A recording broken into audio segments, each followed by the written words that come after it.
Bom dia, pessoal. Vamos começar a nossa aula de hoje?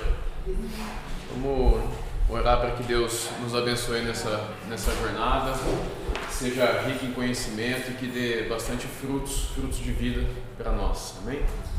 Senhor Deus Pai, nós te agradecemos pela oportunidade de estarmos aqui reunidos no Teu Santo Nome, de podermos buscar e aprender um pouco mais de Ti, Senhor. Te pedimos, ó Pai, que essa palavra seja viva em nossas vidas, que ela possa dar fruto em nossos corações, que a gente possa aprender e torná-la prática em nós, Senhor.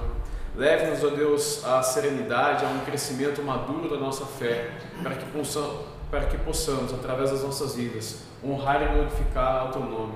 Peço por todos que estão chegando, que o Senhor possa guardá-los, protegê-los, por aqueles que não puderam vir também, ó Pai, que o Senhor abençoe a aula no dia de hoje, que, ó Deus, eu possa falar conforme o Teu querer, conforme a Tua vontade, e que não seja eu falar, mas seja o Teu Espírito falar através da minha vida, Senhor. É em nome de Jesus que oramos e te agradecemos. Amém. Amém. Pessoal, hoje a gente vai começar a aula inaugural, é a primeira aula que a gente vai falar sobre o livro de Tito. Nós vamos dividir em 5 aulas, se não me engano. Eu dou a primeira, acho que o Mário dá a aula 2, o João dá a aula 3, o Mário dá a aula 4 e eu dou a última aula. É um livro bem interessante, é um livro que traz muita vida, muito conhecimento para nós. E eu acho que se a gente conseguir extrair e receber tudo aquilo que a palavra tem para nós, eu digo que a gente entrou aqui hoje com um nível de cristianismo e a gente vai sair com outro nível, em termos de maturidade da nossa fé, em termos de aplicação da nossa fé e em termos de nível de conhecimento também. Para começar, eu queria ler com vocês o que Martinho Lutero falou sobre esse livro. Eu peguei isso lá de um comentário bíblico e Martinho Lutero disse assim: é uma breve epístola, mas apresenta exemplo tão perfeito da doutrina cristã e é redigida com tanta perícia que contém todo o necessário para o conhecimento e a vida cristã.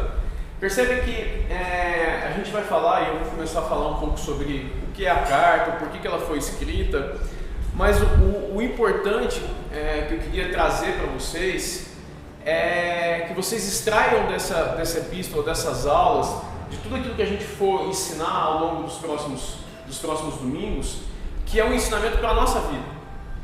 E é um ensinamento para a nossa vida e para o nosso ministério. E esse acho que é o primeiro ponto que a gente pode trazer de conhecimento para nós.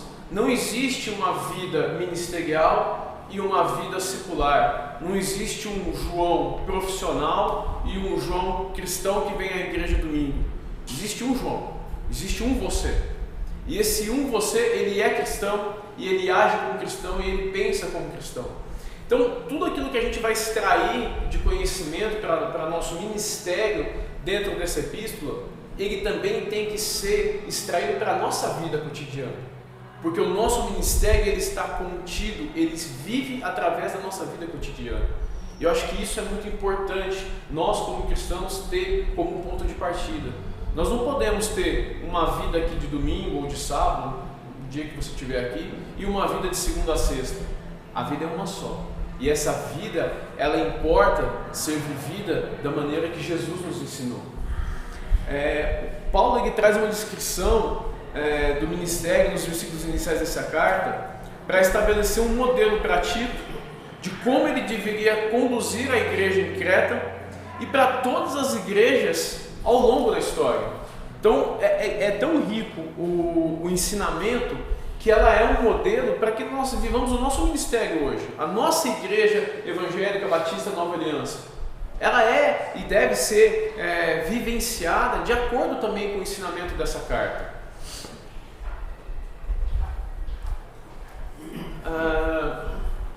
Paulo está na carta que escreve a Tito nos dando uma visão de uma vida que toca pessoas de maneiras pequenas, mas decisivas, uma vida que tem consequências eternas. Ele está apresentando a verdadeira vida boa. Gente, eu achei tão único essa frase, no sentido de que o livro de Tito, ele não traz nenhuma invenção da roda, ele não traz nenhum grande mistério, mas ele traz pequenas verdades que, se postas em prática, vai transformar as nossas vidas e vai nos ensinar a viver o que é uma vida boa de verdade, o que é uma vida plena de Deus, uma vida plena da presença de Deus em nós. O Evangelho, ele é a verdade que transforma nossas vidas. O que ele traz para nós é exatamente a maneira de se ver o Evangelho. Agora, o Evangelho, ele é tão somente uma boa notícia? Ele é um ensinamento? Ele é uma carta do modelo correto de se viver? O que é o Evangelho para você? Queria te fazer essa pergunta. Caso você queira me responder, tudo bem, mas senão eu queria que pelo menos você refletisse. O que é o Evangelho para você? Você tem uma resposta para isso? Pode falar. Seriam as boas novas de Jesus, trazendo condutas que nós devemos seguir para ter uma vida plena e santa. Está correta a resposta? Sim, ele é boas novas, ele traz condutas. Mas eu vou te resumir o Evangelho em uma pessoa. O Evangelho é Jesus. E esse é o ponto de partida e de meio e de fim que nós devemos nos entender como cristãos. O Evangelho não é um mero ensinamento. O Evangelho é uma pessoa. E essa pessoa é Jesus Cristo. Jesus Cristo, ele é quem Deus é como homem. E ele é o homem que nós deveríamos ser para Deus. Por isso que ele é ensinamento, por isso que ele é um manual de condutas. Porque Jesus, ele é o nosso maior exemplo de quem nós deveríamos ser para Deus.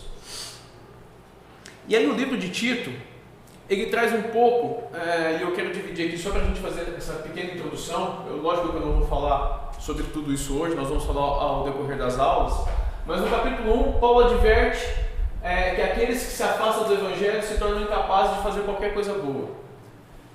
Então, esse Evangelho que é Jesus, se eu não estiver próximo, vivendo com ele, eu sou incapaz de fazer qualquer coisa boa. Aquela velha frase que a gente ouve dizer: essa pessoa é tão boa, só falta se converter. Sinto lhe informar, é mentira. Sem nós estarmos próximos de Jesus, nós somos incapazes de ser bons, porque bom é ele. No capítulo 2, ele enfatiza que a graça de Deus nos ensina a viver uma vida piedosa.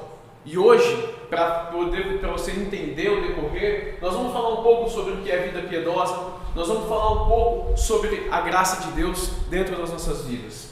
E no capítulo 3, ele diz a Tito para enfatizar o Evangelho, para que as pessoas tenham cuidado de se dedicar ao que é bom. Veja, ele traz no capítulo 1 o como é difícil viver uma vida boa sem Jesus, sem o Evangelho. No capítulo 2 ele traz o que é essa vida piedosa, sendo que a gente introduz o conceito hoje, e traz o poder da graça de Deus. E no capítulo 3 ele enfatiza para que as pessoas tenham cuidado de estar sempre vigiando e orando e olhando pelas suas vidas. Mas vem cá, o livro foi escrito a Tito, lá na ilha de Creta. A ilha de Creta é essa ilhazinha circulada ali, na Grécia, na costa da Grécia. Era uma ilha extremamente estratégica para Paulo, porque, como nós sabemos, todo meio de locomoção mais rápido que existia eram por navios. Então ela era uma ilha extremamente bem localizada para que ele pudesse se mover tanto para Roma, para Jerusalém, para todos os lugares onde ele pretendia levar o Evangelho. Só que Creta era uma ilha que tinha uma cultura. Ela era essa ilha grega no mar Mediterrâneo, ao sul do mar Egeu, e ela era conhecida pela agricultura, artesanato, pesca e comércio marítimo, exatamente pela posição estratégica que ela tinha. Só que ela tinha uma cultura e uma reputação de serem mentirosos. Lá em título 1:12, quando vocês forem na segunda aula, vocês vão ver. A palavra grega para mentiroso era cretizo. É um termo grego, e essa palavra cretizo significa ser cretense. O próprio grego julgava o pessoal da ilha de Creta como mentirosos. E eles eram uma sociedade conhecida por ser extremamente corrupta moralmente, gananciosa, obscena, promíscua e cheia de violência. Creta era uma ilha portuária, onde se passavam várias culturas, se passavam várias pessoas e tinha uma vida de libertinagem. Agora eu pergunto para vocês acham que esse cenário aqui de sociedade mentirosa, libertina, promíscua, gananciosa, corrupta, é muito diferente da sociedade que nós vivemos hoje? Então percebam que o grande desafio que Paulo traz para Tito ali tem tudo a ver com o desafio que nós como cristãos temos para viver na sociedade que nós estamos inseridos e que nós vivemos hoje. Olha como que a palavra de Deus ela é tão magnífica que ela traz um conhecimento lá de tempos antigos para nós possamos aplicar e viver no dia de hoje. E por que Paulo fez tanta questão de plantar uma igreja em Creta? Aliás, tem uma questão aqui, há um entendimento que os cretenses eles se converteram lá em Atos 2, no dia de Pentecostes, tinham muitos de Creta, quando Pedro fez aquele discurso, e muitos se converteram ali. E Paulo, por que Paulo insiste em plantar a igreja ali? Porque era para ele extremamente estratégico, um ponto de partida para que ele pudesse espalhar o Evangelho. Lembra que a missão de Paulo era levar o Evangelho aos gentios. Então a ideia dele era estar em locais onde ele pudesse espalhar e manifestar o Evangelho ao maior número de pessoas. E aí nós vamos, propriamente dito, no que nós vamos estudar hoje. Hoje nós vamos ler Tito, no Tito 1, do versículo 1 ao versículo 4. Eu vou usar como base a NVI, porque ela traz algumas conjunções mais fáceis da gente fazer a interpretação. Se você estiver na Nova Almeida ou em qualquer outra tradução, você vai conseguir acompanhar normalmente. É que a NVI ela vai dar um sentido de interpretativo um pouco mais fluido e mais simples da gente fazer. Eu ia pedir para alguém ler para mim, por favor.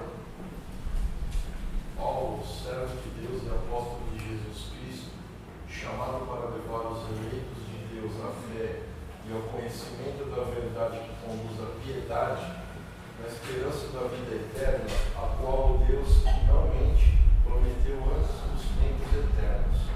No devido tempo, ele trouxe à luz a sua palavra, por meio da pregação a mim confiada, por ordem de Deus, o nosso Salvador, a Tito, meu verdadeiro filho na fé que compartilhamos. Graça e paz da parte de Deus Pai e de Cristo Jesus, o nosso Salvador. Bom, a carta ela foi destinada a Tito. Tito foi enviado a Creta, ou foi deixado em Creta por Paulo, para estabelecer alguns parâmetros e corrigir algumas atitudes e situações que aconteciam na ilha de Creta. Tito, ele era grego. Se você ler lá em Gálatas 2:3, eu vou só falar rapidamente, fala assim: contudo nem mesmo Tito, que estava comigo, foi obrigado a circuncidar-se, apesar de ser grego. Ele já era um convertido gentil, ele não era um judeu. E Paulo considerava como filho na fé. Se você vê ali no finalzinho, Paulo mesmo diz: a Tito, meu verdadeiro filho na fé, que compartilhamos, ou seja, compartilham da mesma fé. O sentido de família, o sentido de ligação que Paulo tem com Tito é exatamente de nós compartilharmos a mesma fé. É o mesmo sentido de família que nós temos aqui hoje. Compartilharmos a mesma fé no nosso Salvador, Jesus Cristo. E aí, vamos começar descrevendo quem é Paulo. Se você ler lá no começo do versículo 1, só para quem acabou de chegar, a gente está em Tito 1, versículo 1 agora. E vocês vão ver que eu vou ficar voltando o tempo inteiro nesses versículos, tá? Nesse começo. Paulo diz o seguinte: Paulo, servo de Deus e apóstolo de Jesus Cristo. Ele começa a carta se introduzindo, falando quem é ele. E a primeira coisa que eu queria chamar a atenção a vocês é que ele diz apóstolo de Jesus Cristo. O que quer dizer e o que é apóstolo? Seguidor? Eu não sei quem falou, desculpa. Ali, enviado. Enviado. A palavra significa enviado. A palavra apóstolo é usada de duas maneiras no Novo Testamento. Bom dia, Rafa. E ela é dita aqui, trazida aqui como enviado de Deus, aquele que foi comissionado por Jesus Cristo. Só que no Novo Testamento ela é usada de duas maneiras. Primeiro, ela é usada para aqueles que foram os pioneiros em plantação de igreja. Não se refere propriamente dito aos 12 apóstolos, mas sim todos aqueles que plantaram a igreja. Se você ler lá em Atos 14, versículo 14, não precisa abrir, eu vou ler para vocês. A Bíblia diz assim: ouvindo isto, os apóstolos Barnabé e Paulo rasgaram as roupas e correram para o meio da multidão gritando. Veja, Barnabé não é um dos 12, não está ali naquela lista que Jesus chama para serem apóstolos. Mas por que ele foi chamado de apóstolo? Porque ele também foi um plantador de igrejas. Então a palavra apóstolo, em alguns momentos no Novo Testamento, ela vai aparecer para aquelas pessoas que foram plantadores de igreja. Mas também, e aí sim, de maneira mais relevante e mais usual, é a maneira referida às pessoas que testemunharam Jesus e cujo o testemunho deles foi o alicerce para a fundamentação da igreja. Quem são essas pessoas? São os 12, 11 mais Matias, que substituiu Judas, o traidor, e Paulo, que veio ser temporão. Tem até uma questão que se discute se são 12, se são 13, se você ler lá em Apocalipse tem a história dos 12 tronos, e aí como é que serão 12 tronos dos 12 apóstolos se tem 13, né? Matias entrou no lugar, é Matias que sai, é Paulo que entra. Sinceramente, eu não sei. Quando a gente estiver lá no céu, a gente vê quem vai estar sentado, ou a gente pergunta para Deus, tá? O fato é que esse segundo termo usual são para aqueles que viram Jesus Cristo e puderam testemunhar a ressurreição dele. Talvez você me pergunte: ué, João, mas Paulo era um dos 12? Não. Mas Paulo viu Jesus a caminho de Damasco, foi derrubado do cavalo e o próprio Jesus falou com ele: Saulo, Saulo, por que me persegues? Então esse é o termo comumente mais usual da palavra apóstolo, até por isso que a gente tem uma séria discussão que hoje não existem mais apóstolos, porque das bases de ser chamado apóstolo é ter visto Jesus Cristo ressurreto, tá? Por isso que muitas das igrejas hoje que se auto-intitulam apóstolos não é muito correto, não é muito o nosso tema, mas apenas para trazer de conhecimento. E aí eu ia pedir para vocês abrir em 1 Coríntios 9:1. Se alguém puder abrir e ler, eu ia agradecer.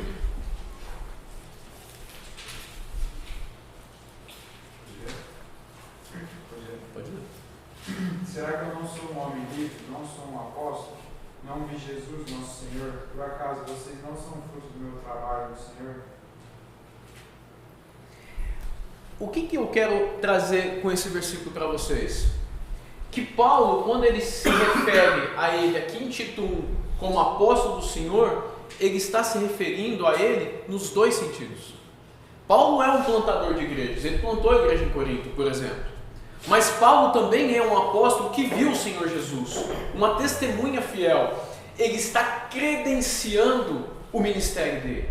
Ele está mostrando quais são as credenciais. Sabe quando a polícia chega para fazer uma abordagem e ela tem que se identificar e mostrar ali a carteirinha funcional, não sei exatamente como é que chama, mas que simboliza que ele é policial? É meio que o que Paulo está dizendo aqui, ó, está aqui a minha carteirinha, eu sou apóstolo.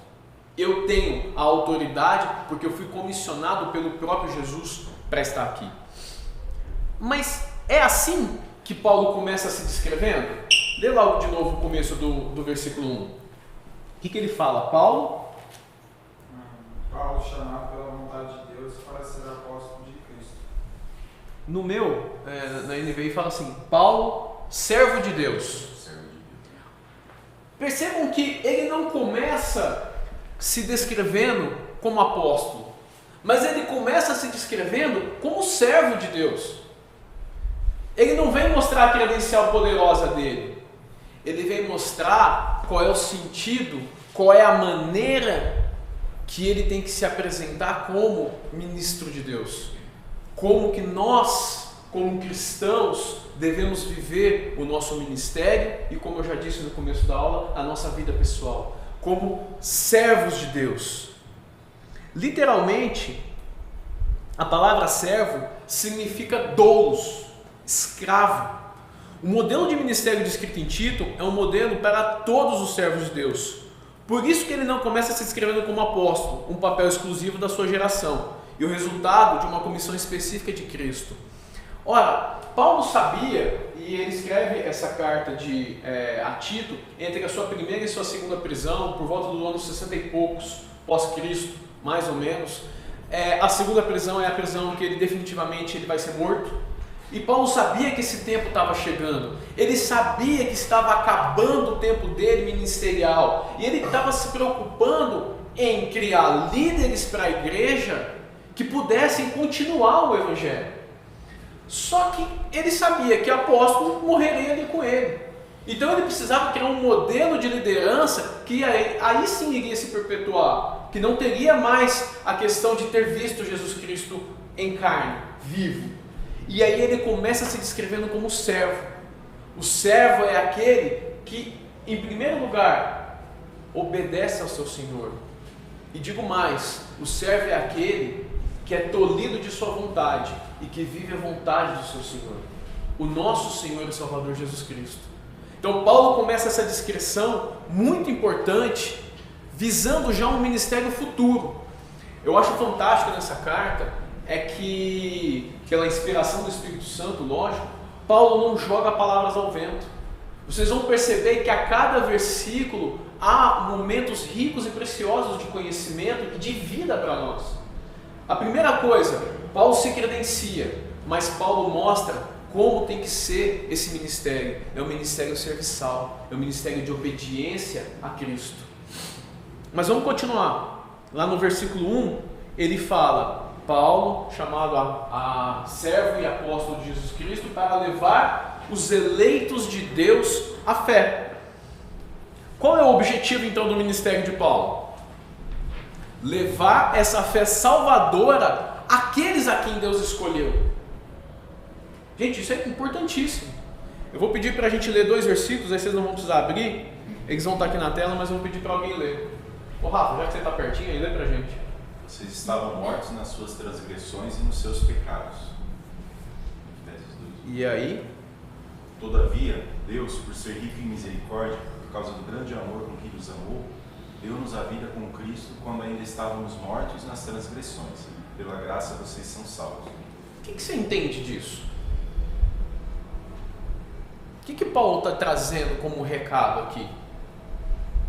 Óbvio, ele está dando o objetivo do ministério, a salvação. Mas o que mais, além disso, está contida nessas palavras? Quem te dá o desejo e a capacidade de responder ao chamado da salvação? Senão o próprio Deus. É isso que ele está dizendo aí. Para levar os eleitos de Deus à fé. Nós estávamos mortos nos nossos próprios pecados. Imagine que você vê uma pessoa morta na rua.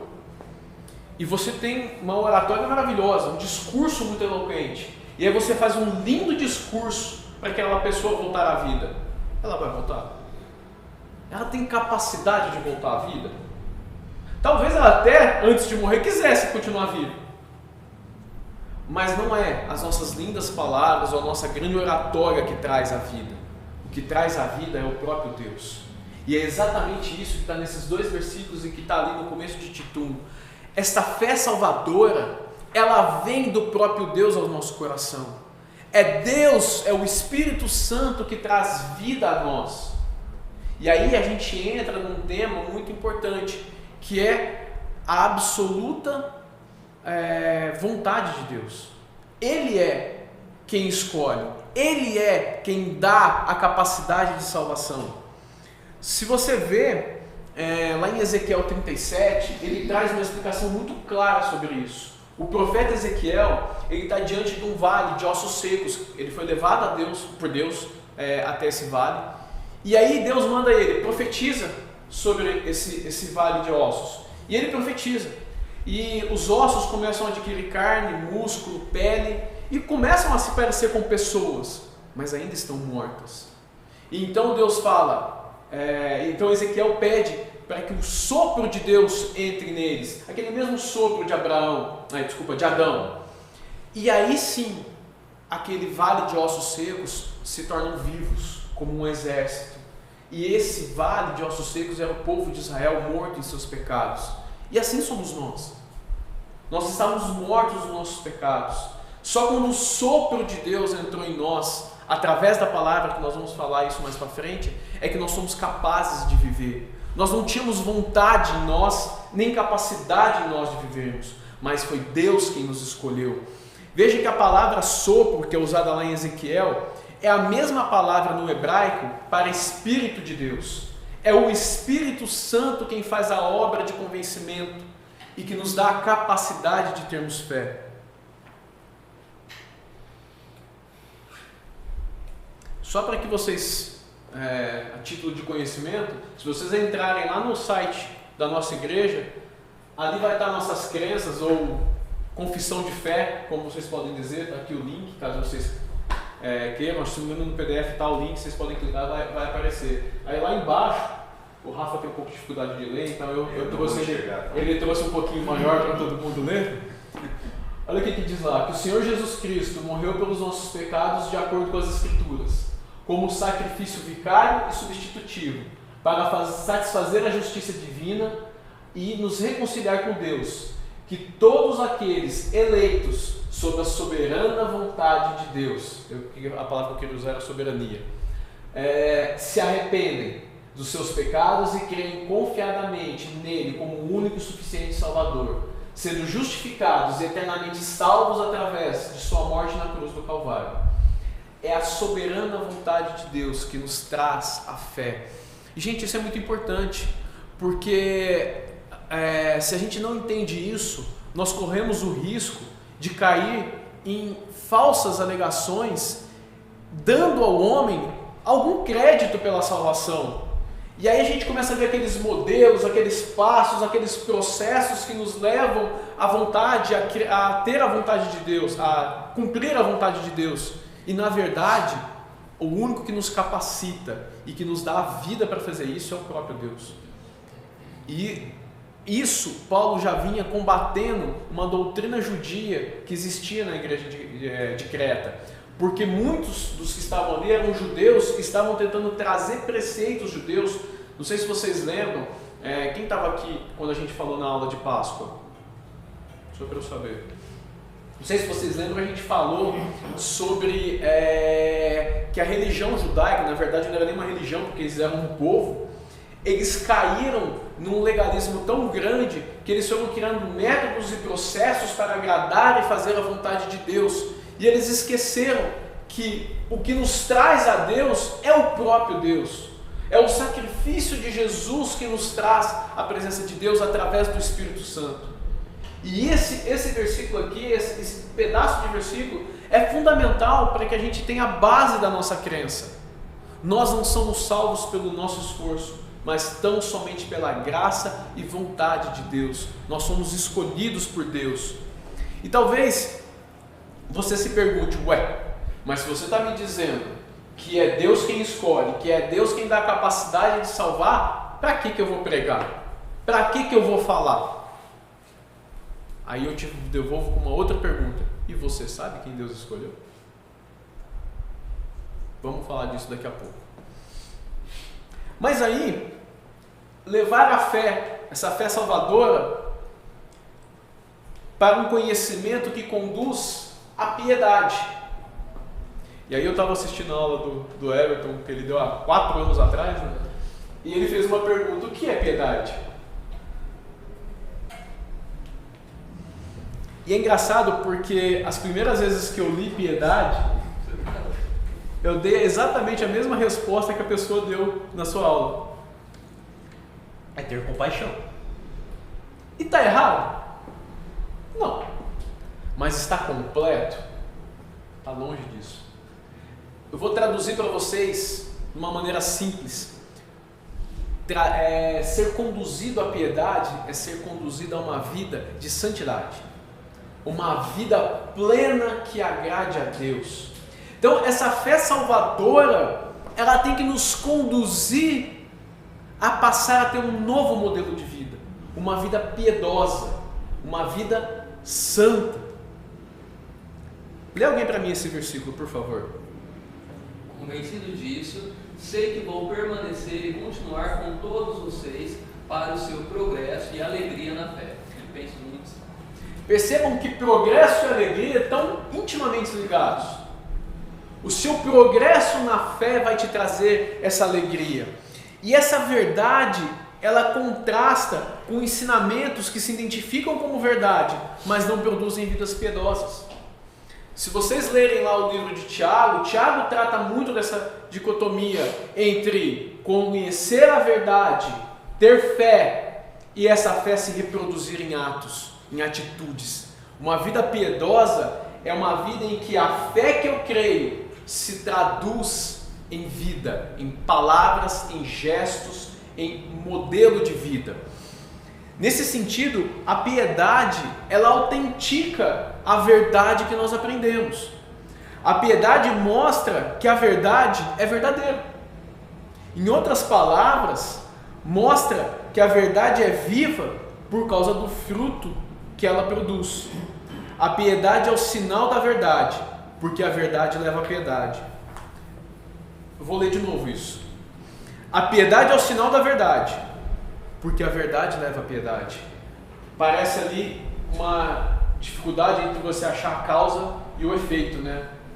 Piedade e verdade, elas estão intimamente ligadas, porque a minha vida piedosa mostra a verdade que eu creio, e eu só creio se eu transformo isso numa vida piedosa.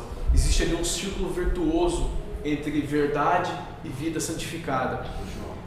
A gente tem uma tendência a pegar a verdade e associar só estar certo. Exato. Não é só isso, não é. É uma parte, mas não é exatamente até porque eu isso. posso ter um conceito muito bonito, mas se ele não se traduz em vida, em gestos. E aí lembra que eu falei lá no comecinho da nossa aula hoje, na introdução, que nós devemos o quê? Ter uma vida profissional, uma vida pessoal, uma vida espiritual única. E aí, o objetivo de Paulo, nesse progresso na fé, ele se traduz nesses 4 passos. É o início da fé, quando eu me torno cristão. A continuação na fé, quando eu permaneço cristão. O progresso na fé, à medida que eu vou adquirindo conhecimento, vivência, eu vou me tornando um cristão mais experimentado. E a multiplicação da fé, conforme, a partir do momento que eu estou consciente da minha fé, eu passo a me tornar um propagador da minha fé, através da minha vida e através das palavras que eu digo. Lembra, se vocês lembrarem da última aula que eu falei sobre discipulado, eu trouxe um conceito de vida, verdade, verdade, vida e verdade. Ou seja, a tua verdade se transforma na sua vida. A sua vida faz com que as pessoas se interessem em querer conhecer a verdade que você tem, Jesus. Então, a meta de Paulo não é que nós fôssemos apenas convertidos, mas que nós nos tornássemos discípulos. Bom, e aí nós entramos numa segunda parte ali da nossa aula, que é: Paulo é um apóstolo para levar os eleitos de Deus à fé e ao conhecimento da verdade que conduz à piedade, na esperança da vida eterna, a qual o Deus que não mente prometeu antes dos tempos eternos. Mas vem cá, Paulo busca a fé e a piedade na esperança ou para a esperança? Percebe que começa de novo a ter uma situação ali de causa e efeito? Antes da gente entrar na parte ali da vida eterna. A esperança é o ponto de partida, porque a partir da minha esperança eu começo a ter fé? Ou ela é o ponto final, que a partir da minha fé eu passo a ter esperança? A resposta é que provavelmente é ambos. Tal qual nós vimos anteriormente no slide anterior. É esse círculo virtuoso. Retroalimenta, né? Paulo está colocando o ministério cristão em seu devido contexto, que ele é de eternidade a eternidade. Afinal de contas, quanto mais nós confiamos em Jesus, mais confiante será a nossa esperança. Quanto mais confiante for a nossa esperança, mais fácil é olhar através das circunstâncias e encarar a nossa esperança em Jesus. Percebam que o João falou muito bem, ela se retroalimenta. A minha fé alimenta a minha esperança, e a minha esperança em Cristo alimenta cada vez mais e me dá uma fé mais forte, mais solidificada. E o mais importante disso é eu ter uma visão do contexto do que é ser cristão, que é de eternidade. Lembra? Paulo dizia, se a tua esperança em Cristo se reduz apenas a esse mundo, você é o mais infeliz de todos os homens. A gente tem que entender que o momento que nós estamos aqui na Terra é um breve sopro, é um instante na eternidade. Então eu ter essa consciência que a minha fé está baseada nessa vida eterna me coloca num contexto de vida muito diferente. Porque eu passo a entender que aquilo que eu vivo hoje, neste momento, por mais intenso, difícil e árduo que seja, é um breve momento na eternidade de vida que eu vou ter com Deus. Por isso que a gente não pode basear nossa fé em milagres. Eu venho à igreja para orar e ter meu câncer curado, ter minha situação financeira resolvida. Deus pode fazer isso? Pode, Ele é misericordioso. Mas não é por causa disso que eu estou aqui.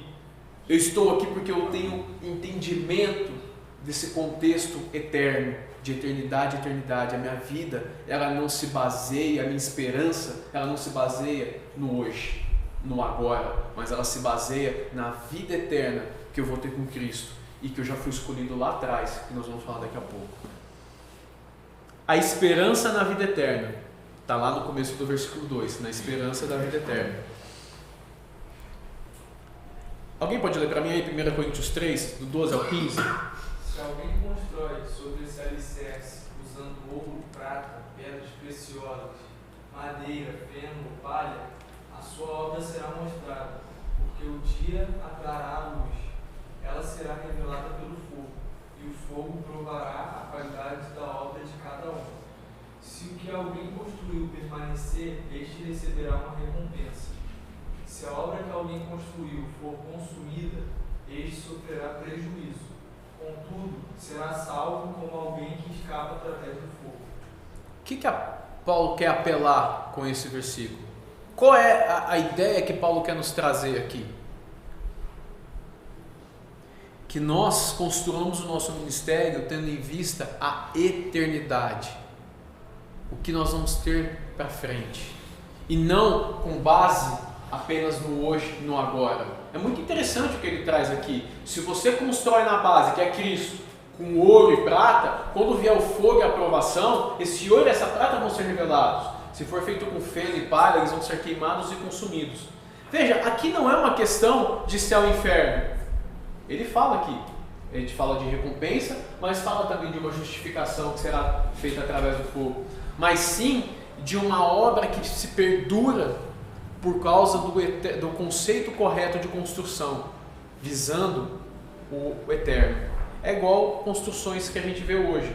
Pega aquelas construções antigas, feitas com aquelas pedras calcário gigantes, que tem 200, 300 anos e não se abalam. É muito desse conceito, dessa ideia, de fazer a sua vida, o seu ministério, com base nisso, sabendo que as atitudes que eu estou tendo hoje repercutem e ecoam a eternidade.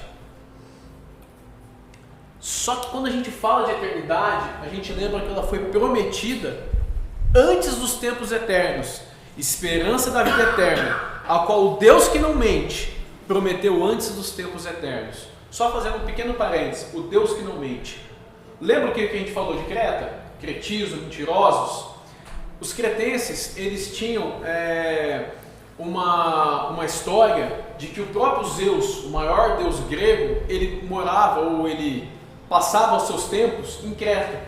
E eles contavam fábulas que ele descia à terra, contava mentiras, seduzia mulheres casadas, enfim, em situações, o ser esperto, mentiroso, era uma honraria, de certo modo, para o cretense. Então, quando Paulo traz essa expressão ali, o Deus que não mente, ele também está trazendo um modelo de vida cristã. O nosso Deus é um Deus que não há mentira, que não há dubialidade, que não há duas palavras, é sim, sim, é não, não. E aí ele fala dessa esperança da vida eterna, que foi prometida nos tempos eternos.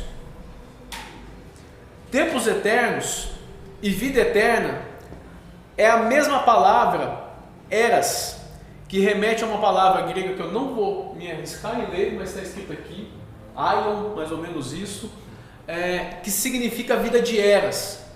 O contexto que ele quer trazer aqui é que tanto a palavra vida eterna e tempos eternos é a mesma palavra em grego, significando que essa promessa foi feita da eternidade à eternidade. E esse é o contexto que ele nos traz. Que o nosso trabalho, quando você prega o Evangelho, por exemplo, ele alcança o futuro eterno, mas ele alcança o passado eterno, de uma promessa que foi feita antes dos tempos eternos. E Deus fez essa promessa a quem? Quem estava lá antes da criação do mundo para Deus fazer uma promessa? Deus te escolheu em quem? Jesus.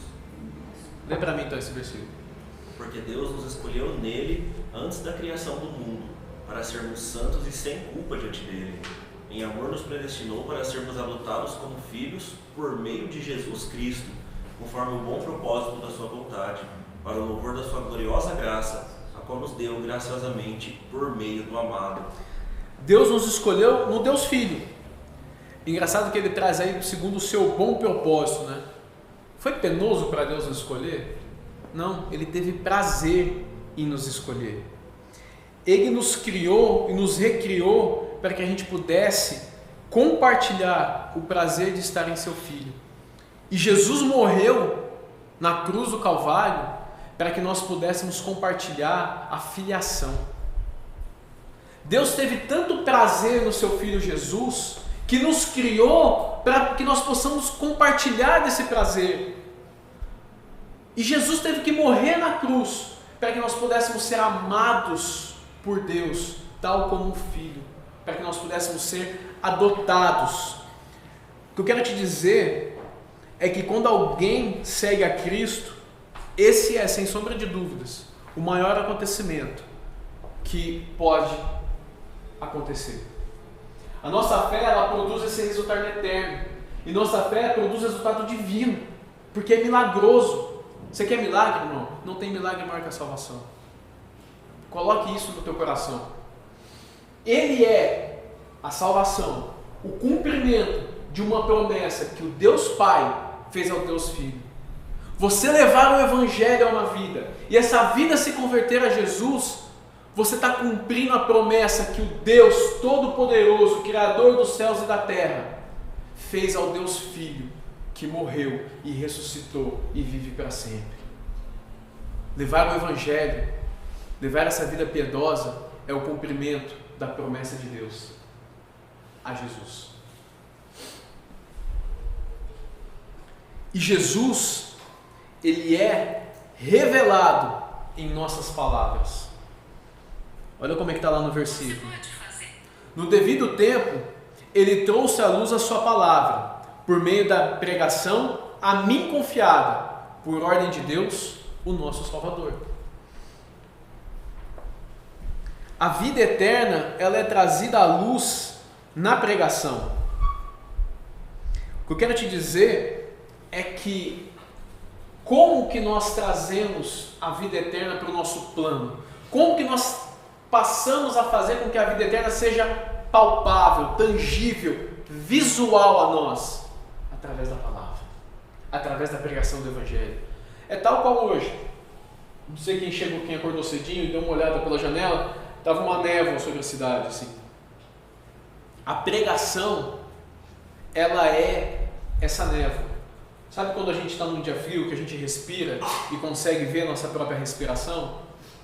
É exatamente quando nós trazemos a palavra de Deus, nós trazemos a eternidade para a história. Nós passamos a mostrar, a fazer com que a eternidade seja tangível em nossas vidas, em nosso plano de vida aqui. Quando pregamos o Evangelho, a eternidade ela se introduz na história. E aí entra um ponto fundamental que eu gostaria que vocês entendessem.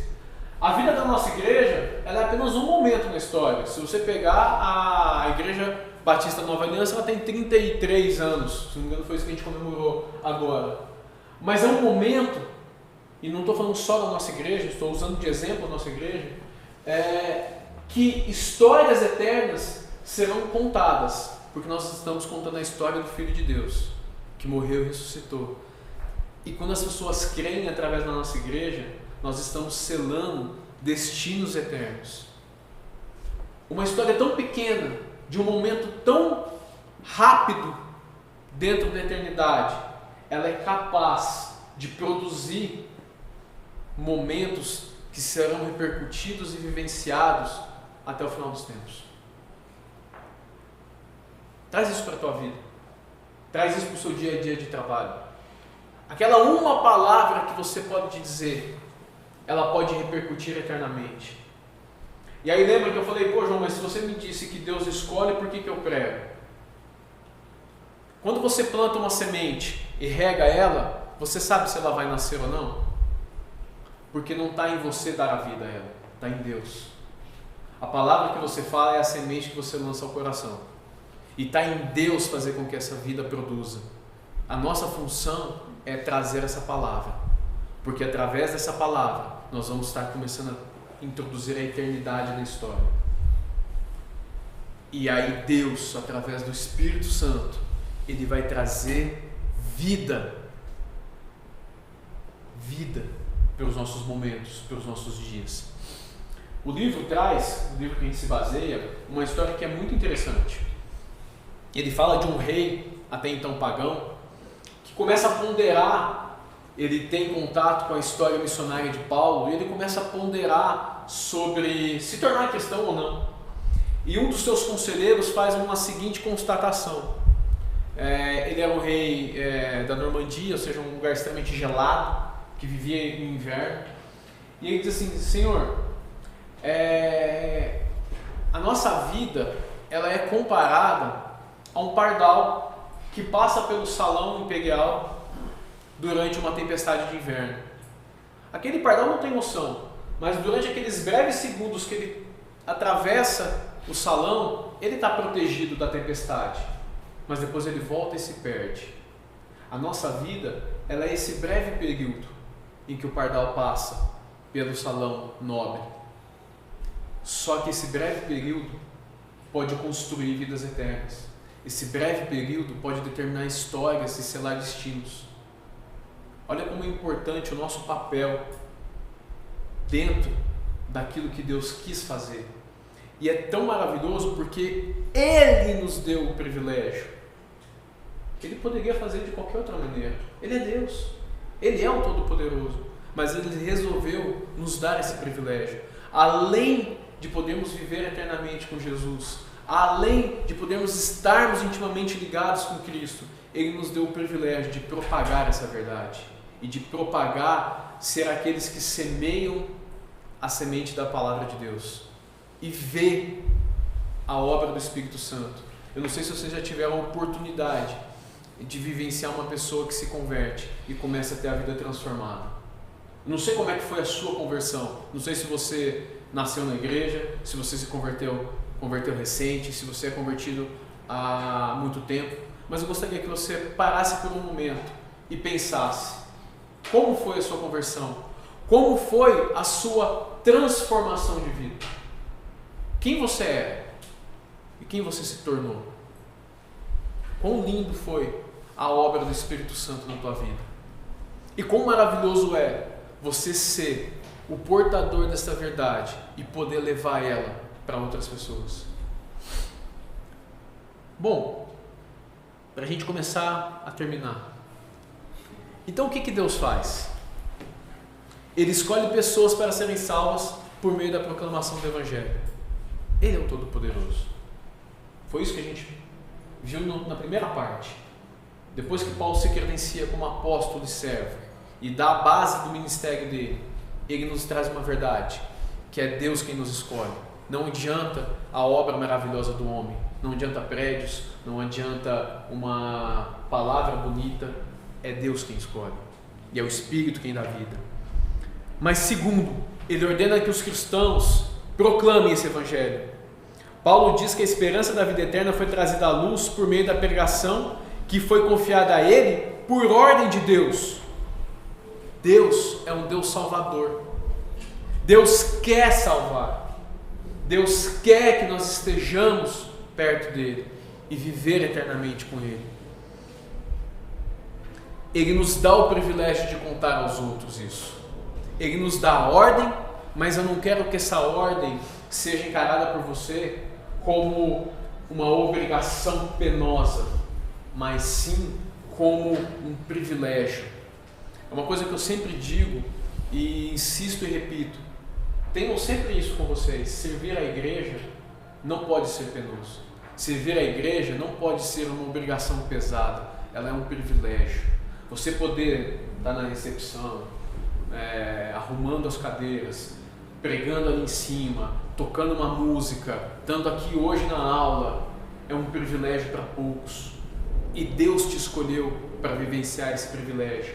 E o maior privilégio que Deus te deu é poder falar de Jesus na sua vida cotidiana, com as pessoas que estão do seu lado. Eu via e já vivenciei muitas igrejas em que os membros da igreja têm que viver só entre eles. Isso é um absurdo. Você tem que viver aonde Deus te colocar, com o maior número de pessoas que não conheçam, porque a sua vida vai transparecer o Evangelho às pessoas e muitas vidas vão ser salvas através das nossas vidas. Foi assim com você, provavelmente. E ao fazermos isso, a eternidade entra na história e Jesus Cristo se torna real. A última mensagem que eu queria te trazer é: você é responsável por tornar Jesus Cristo real na vida das pessoas. Ninguém mais pode ir para a Palestina e ver Jesus andar sobre o mar ou ressuscitar mortos. Para as pessoas verem Jesus, depende de você. Como ouvirão se não há quem os pregue? Coloque isso no teu coração, meu irmão. É sua, é minha a responsabilidade de tornar Jesus vivo neste mundo. E aí, com isso, para terminar, eu gostaria de te deixar 3 perguntas para você refletir. Tendo em vista tudo que você ouviu hoje, isso muda a tua visão do que é levar o Evangelho? Da necessidade, do poder, do como? Te trouxe a refletir sobre isso? Da maneira que a salvação nos foi dada, te leva a mudar a sua visão de como evangelizar e da necessidade de evangelizar? Reflitam sobre isso, pensem sobre isso, respondam para você. Se você está anotando, anota no teu caderno qual é a sua resposta. Não precisa ser agora, mas anote.